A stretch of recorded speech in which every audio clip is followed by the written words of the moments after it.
बात यह है कि कुछ हम नियम बनाए हैं, मतलब लगता है कि हम नया किए हैं, हो सकता है आप लोगों को पहले से मालूम हो और इसमें कुछ खामी रह गई हो तो बताइएगा।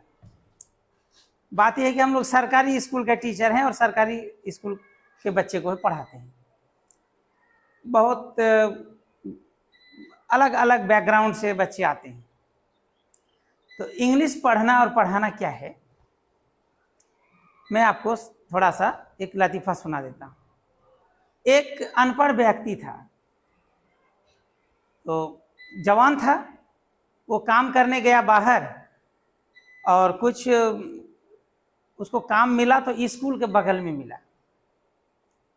जब स्कूल के बगल में काम मिला तो स्कूल में प्राइमरी स्कूल था, तो बच्चे को सर लोग ABCD पढ़ाते थे। तो काम करते करते उसको ABCDEFG करके Z तक याद हो गया था। तो Z तक याद कर लिया वो, तो उसको लगा कि हम तो इंग्लिश सीख गए हैं।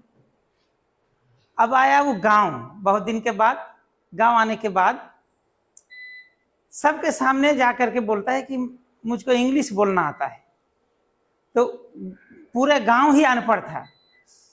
एक पुराने जमाने की बात है, पूरा गांव ही अनपढ़ था। तो वो ABCDEFGH तक हमेशा बोलता था और सबको कहता था कि हम इंग्लिश बोलना जानते हैं। तो गांव के लोग भी मान गए थे कि इसको इंग्लिश बोलना आता है। एक बार क्या हुआ कि पुलिस गई उस गांव में, पुलिस के जाने के कुछ इंस्पेक्शन में गए थे, तो इत्तेफाकन पुलिस इंग्लिश में बात करते थे। तो वो लोग जब इंग्लिश में बात करते थे तो किसी को समझ में नहीं आता था। तो गांव के लोगों ने कहा कि वो उसको फलां को बुला के लाओ, उसको तो इंग्लिश बोलना आता है, वही आकर के बात करेगा। उसको बुला करके ले आया। आने के बाद वही पुलिस के सामने भी वो शुरू कर दिया ABCDEFGH। बार बार कुछ भी बोलता है तो ABCD वो पढ़ता है। तो पुलिस को समझ में आ गया कि इसको कुछ आता नहीं है, इसी से वो बेवकूफ़ बनाता होगा लोगों को। तो 2-3 डंडा पुलिस ने लगाया और उसको बोला कि चलो तुम भागो यहाँ से।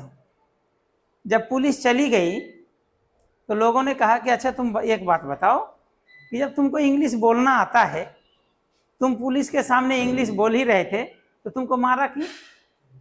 तो उस जवान ने कहा कि अरे बेवकूफ़, तुम लोग नहीं समझोगे। पुलिस ने मुझे ये कहा कि जब इतना तुम इंग्लिश जानते हो तो यहाँ क्यों रहते हो गांव में, कहीं बाहर क्यों नहीं चले जाते?